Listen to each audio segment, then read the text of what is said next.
एक औरत 30 साल तक सिर्फ एक ही नाम क्यों पुकारती रही, और जब आखिर में उसकी लाडो मिली तो क्या हुआ? अगले दिन राधा अष्टमी थी। मंदिर में लाखों भक्तों की भीड़ उमड़ पड़ी थी। चारों तरफ बस एक ही ध्वनि गूंज रही थी, राधे राधे। रमा भी वहां पहुंची जहां उसे रोज उसकी लाडो मिला करती थी, लेकिन आज लाडो वहां नहीं थी। उसने सोचा शायद भीड़ की वजह से नहीं आई होगी। वह दर्शन के लिए आगे बढ़ी। भीड़ इतनी थी कि सांस लेना भी मुश्किल, फिर भी वह हिम्मत करके आगे बढ़ती गई।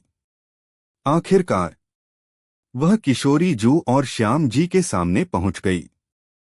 जैसे ही उसने दर्शन किए, वह पत्थर सी रह गई। आंखों से आंसू बहने लगे, क्योंकि आज ठाकुर जी और किशोरी जू ने वही वस्त्र पहने थे जो रमा ने अपनी लाडो और उसके सखा को दिए थे। वही लहंगा, वही चूड़ियां, वही पायल और वही कुर्ता धोती, मोर पंख वाला मुकुट। रमा कांपते हुए पुजारी के पास गई। ये वस्त्र किसने चढ़ाए?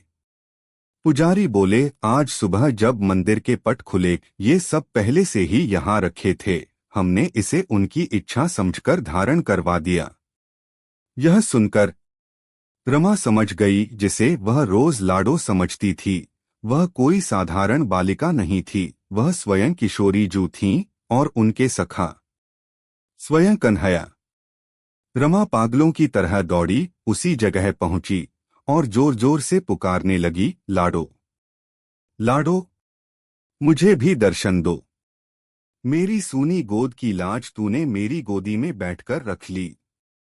तभी उसकी सहेलियां वहां आ गईं। सबने कहा, चलो अब घर लौटने का समय हो गया है। यह सुनकर रमा कहा, मैं नहीं जाऊंगी। सब उसे वहीं छोड़कर वापस लौट गए। घर जाकर उन्होंने उसके पति और सास को सब बताया। उसका पति के लेने जाने पर भी वो नहीं गई। उसकी आंखों में आंसू, दिल में विरह, पर उस दर्द में भी एक अनोखा आनंद।